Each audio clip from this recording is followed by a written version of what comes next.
Hello again, friends. This is Alfred Einstein coming to you from the Ordinary, Specialized Pockets of Knowledge Studios. The topic of today's video: should you use a title company or an attorney to close your transaction? The answer really only affects agents and investors that do many closings per year. If you're a one-off seller, both candidates will be equal to you. With that said, let's get right into it, shall we? 25th Street? Oh, my floater. I work at Harlem, Chinatown, Hunts Point, Coney Island, Red Hook, Hell's Kitchen. I don't give a shit. I'm a floater.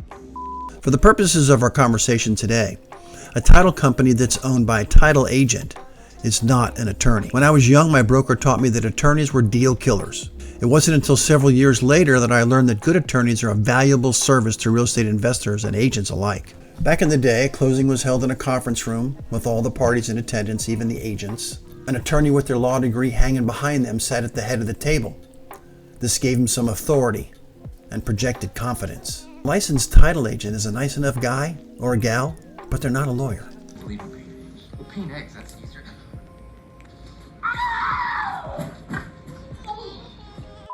In Florida, the party who gets to choose the closing agent varies from county to county. Most of my transactions closed in counties where the buyer got to choose the closing agent, which was no issue when I was an agent and I had the buyer. However, the vast majority of the time, it was my company that was the seller. We negotiated the problem away by inserting a clause into our standard contract addendum, which read in part, the seller agrees to pay the cost of the buyer's title insurance policy if the transaction closed at Phil Rosen, attorney at law. Sure, we had to pay a little more to close, but it was worth the money. For one, we knew Phil and he knew us. No mistakes, no fooling around, and we always closed on time. Heck, he even assigned several members of his staff to work solely on our files. In most states, one need not be an attorney to own a title company or perform closings. So with title companies and attorneys, closing costs and fees are generally the same for both closers. Both will travel to close deals. Both have professional offices and staffs.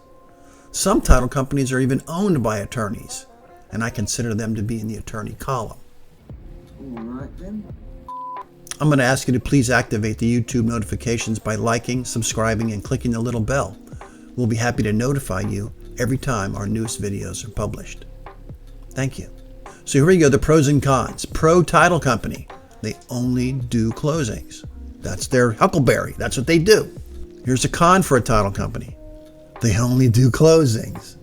That's right. You'll see why I mention this when we get to the pros and cons for the attorneys. So the pro, they only do closings. That means they're really good at it. And the con is they only do closings, meaning they're limited in scope.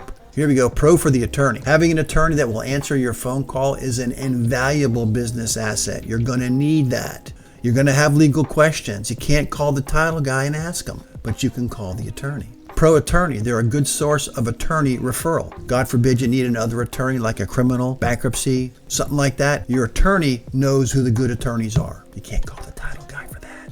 Another pro of the attorney is that closings may not be the attorney's sole area of practice.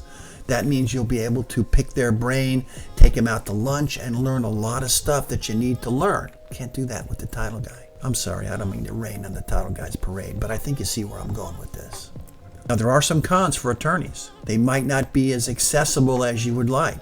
They're not always going to be there. They have other businesses that they're taking care of. That can be a con, but I think you can leave a message and get a reply. Another con may be closings may not be the attorney's sole area of practice. He's got other things going on. So that's both a pro and a con, because sometimes he'll be busy, but other times he'll be available. So overall, I think it's clear why I prefer to use attorneys to close my transactions over title guys. And there's nothing against the title guys. I'm sure they're all very good at what they do. I just have other needs that come up in my business that an attorney can help me more. That's what I'm talking about. So remember what I said, because I said it. Anyway, that's my time for today. I hope all your properties sell for full price and that they close on time. This is Alfred Einstein thanking you for turning in, and have a great week. The licensed title agent is a knife. In most states, one not need, really? Clicking the little bell so we can notify you. Nothing